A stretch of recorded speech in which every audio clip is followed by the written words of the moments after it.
여러분 안녕하세요, 박소혜입니다.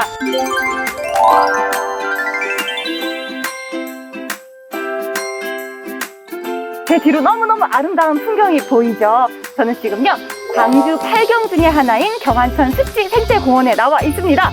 이곳에요 굉장히 특별한 친구들이 많이 살고 있다고 하는데요, 오늘 우리에게 특별한 친구들을 소개해줄 숲해설가 신미애 선생님을 소개합니다. 선생님 나와주세요. 네, 안녕하세요, 소희씨. 안녕하세요, 선생님. 네.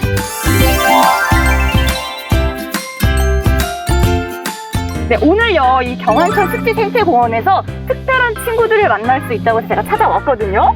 특별한 친구들이 어디 있나요, 선생님? 네, 바로 여기에 소희씨 주변에 다 있습니다. 여기에요? 네. 여기 굉장히 뭔가 식물들이 많긴 많은데 어떤 친구들인가요? 네, 오늘 먼저 보여드릴 친구들은 수생식물입니다. 아, 수생식물하면은 뭔가 물속에 사는 친구들을 오늘 소개해 주시려고 하시나 봐요. 네, 맞습니다. 예, 소희씨 근처에 보이는 이렇게 연꽃과 같이 강이나 연못 같은 물속에 살고 있는 식물을 말해요. 아, 근데 선생님, 물속에 살고 있는 친구들도 종류가 굉장히 많잖아요. 네, 맞습니다. 이렇게 강 물가에서도 식물마다 서식하고 있는 모습이 다 다르답니다. 그럼 어떤 종류가 있어요? 예, 수생식물에는 정수식물과 침수식물, 부유식물과 부엽식물로 나누어지는데요. 먼저 정수식물은 물가나 수심이 얕은 곳에서 뿌리는 물속에 잠겨있고 줄기는 물 위로 올라가서 자라는 식물을 말하는데요. 갈대나 부들, 줄 등이 있습니다. 반면에 침수식물은 뿌리나 줄기, 잎 등이 물에 잠겨서 사는 식물을 말하는데요. 물수세미나 나사말, 검정말 등이 있습니다. 예, 부엽식물은 뿌리는 물속 아래 흙 속에 잠겨 있고요. 잎은 물 위에 둥둥 떠서 자라는 식물을 말하는데요. 수련이나 마름, 노랑 어련 등이 있습니다. 그런데 소혜씨, 부엽식물 중에 수련이라는 이름이 어떻게 지어졌는지 아시나요? 선생님, 저 그 정도는 알아요. 물에 있는 연꽃, 수련. 아, 어떡하죠? 아닌데요. 아니에요? 네, 수련은 물 표면에서 피어나는 꽃으로요. 해가 지면은 꽃잎을 오물어요. 그 모습이 마치 잠자는 모습을 닮았다고 해서 수련이라는 이름이 지어졌다고 해요. 아, 그럼 물에서 살아서 수련이 아니라 잠을 잔다 해가지고 수면할 때 수해서 수련인 거예요? 예, 잠잘 어머, 나 수를 처음 써서 알았네. 잠잘 수를 써서 수련이라고 합니다. 선생님, 그러면 제 뒤로 보이는 연꽃은 잎이랑 꽃은 위에 올라와 있고 뿌리는 아래쪽에 있잖아요. 그럼 이 친구는 어떤 친구인 거예요? 아, 소혜 씨 정말 좋은 질문인데요. 이렇게 연꽃은 뿌리는 물 속에 잠겨 있고 줄기는 물 위로 올라와서 그 위에 잎과 꽃이 자라는 정수식물입니다. 아, 정수식물. 네, 맞습니다. 그렇게 설명해 주시니까 좀 이해가 더 쉽게 되는 것 같아요. 그럼 소혜 씨 제가 문제 하나 내볼게요. 네. 그럼 우리 여기 보이는 연꽃이 물 속에서 어떻게 숨을 쉴까요? 연꽃이 숨을 어떻게 쉬냐. 일반적으로 뿌리에서 영양분을 이렇게 빨아먹잖아요. 숨도 그때 같이 딱 쉬지 않을까요? 이렇게 숨을 이렇게? 소혜 씨, 우리가 지금 계속 숨을 쉬고 있는데 물 속에서는 어때요? 물속에서는 저희가 숨을 참아야죠. 네, 그래서 연꽃도 잎과 잎자루로 숨을 쉬어요. 네, 식물은 이렇게 기공이라는 그 작은 구멍을 통해서 숨을 쉬는데요. 땅에 있는 식물은 잎 뒤쪽에 기공이 많이 있어요. 반면에 뿌리와 줄기가 물속에 잠겨있는 연꽃은 기공이라는 크고 작은 구멍이 뚫려 있어요. 이 기공이라는 구멍을 통해서 숨을 쉬고 있습니다. 그럼 선생님 저희랑 똑같네요. 저희가 숨을 쉴 때 콧구멍으로 이렇게 숨을 쉬잖아요. 그것처럼 연잎에도 수많은 구멍이 있다는 게 너무 신기한데요?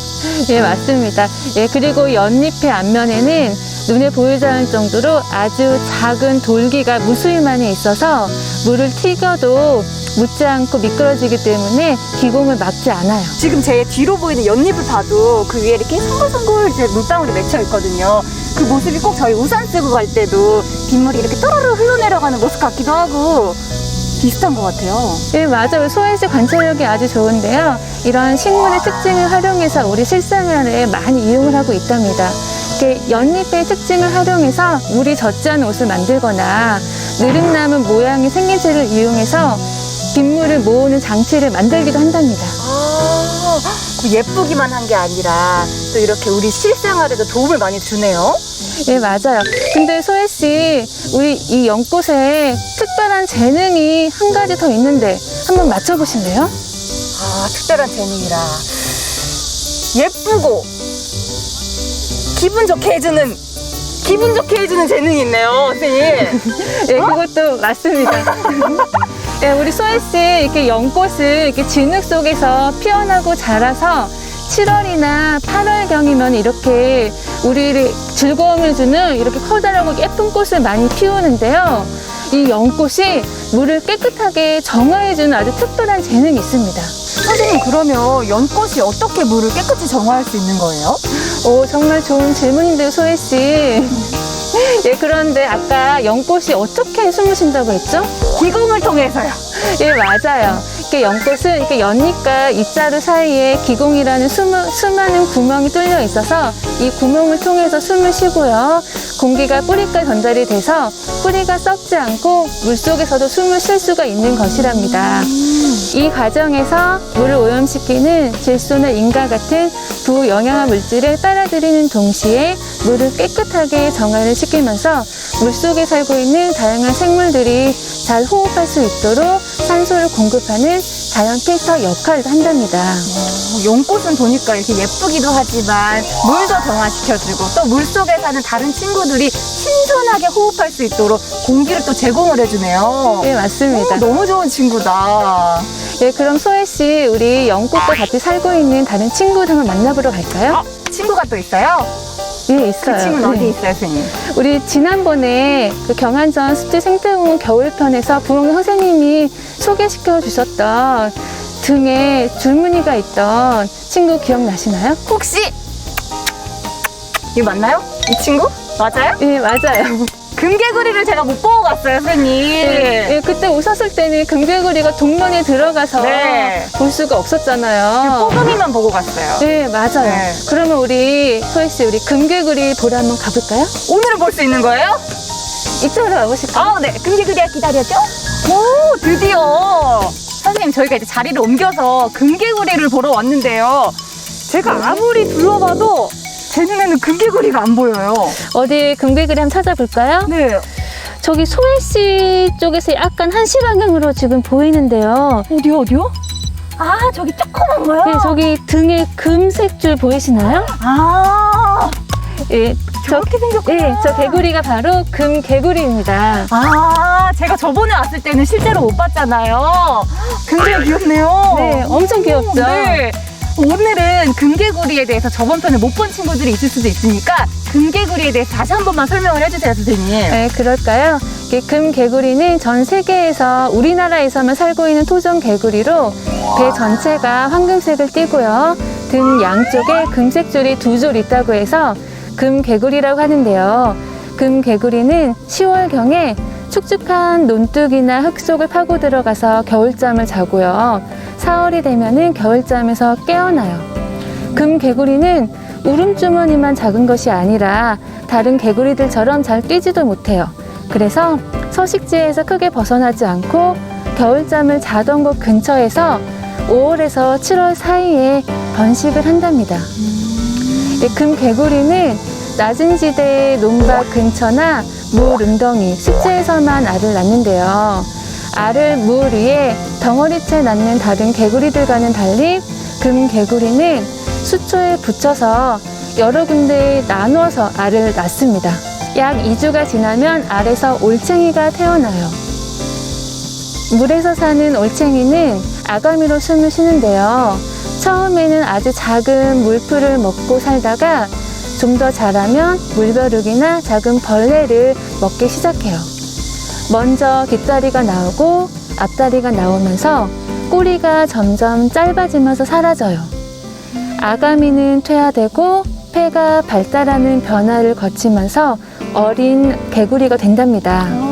그렇구나. 지금이요, 어떻게 보면 금개구리가 왕성하게 활동할 시기잖아요. 그래서 그런지 여기저기에서 푹푹푹 하고 소리가 들려요. 네. 선생님께서 그 울음 주머니가 좀 작다고 하셨잖아요. 네, 맞습니다. 오늘 저희가 실제로 그 울음 주머니도 볼 수 있을까요? 네, 그럼 금개구리 우리 울음주머니 보러 가볼까요? 네. 네, 출발할까요? 너무 궁금했어요.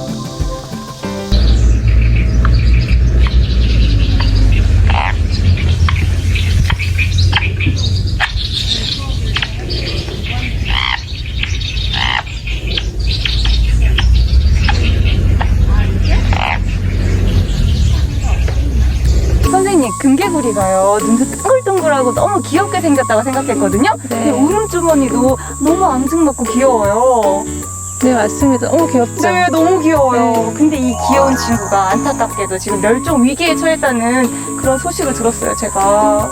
네, 맞아요. 예전에는 논이나 도랑 연못 등에서 흔히 쉽게 볼 수 있는 개구리였는데요. 지금은 농약과 제초제 사용, 그리고 서식 환경이 파괴되면서 굉장히 보기 힘든 그런 개구리가 되었어요. 예, 그래서 금개구리가 멸종위기 야생생물 2급으로 지정이 되었답니다. 어떻게 보면요, 우리가 살아가면서 좀 편하다고 했던 행동들 때문에 금개구리가 멸종 위기에 처한 거네요. 네, 맞습니다. 금개구리 같은 양서류는 기후변화와 환경에 굉장히 예민하게 반응하는 환경 지표종이에요. 특히 금개구리 같은 경우에는 서식지 이동을 거의 하지 않기 때문에 서식 환경이 파괴되면은 바로 멸종이 되어버려요. 그럼 어떻게 보면요, 이 생태습지공원에는 금개구리가 많이 있잖아요. 이곳의 환경은 굉장히 깨끗하다고 얘기를 해도 되겠네요? 네, 맞습니다. 금개구리 같은 양서류가 잘 살고 있다는 것은 다른 생물들 뿐만이 아니라 우리 인간도 건강하게 살 수 있다는 것을 의미하죠. 예, 그런데 심각해진 기후위기와 환경 파괴로 개구리 같은 양서류들이 멸종이 되고 있어서 정말 안타까운 현실입니다. 저도 요즘에 그래서요, 좀 분리수거도 진짜 더 열심히 하고 쓰레기도 좀 안 버리려고 하고 노력을 하고 있곤 하거든요. 앞으로 더 열심히 환경을 좀 지키려는 노력을 해야 될 것 같아요. 우리 소희 씨, 네. 환경운동가로 이제 활동하셔도 되겠는데요? 저를 이제부터 환경운동가로 불러주세요. 네. 의지가 활활 타오릅니다. 네, 알겠습니다. 네, 오늘은요, 경안천 습지생태공원에 나와서요, 물을 깨끗하게 정화시켜주는 수생식물도 만나봤고요, 또 귀여운 금개구리 친구도 만났습니다. 선생님의 설명과 함께 하니까요, 평소에 몰랐던 많은 정보들을 알 수 있는 시간이었는데요. 요즘 날씨가 많이 덥고 습하잖아요. 그래도 한 번쯤 이렇게 나오셔서 지금 이 시기에만 볼 수 있는 특별한 친구들도 만나보시고 또 환경 문제에 대해서도 생각해보는 하루를 보내셨으면 좋겠습니다. 저희는요, 다음에 더 알찬 내용으로 찾아오도록 하겠습니다. 여러분 안녕히 계세요. 안녕.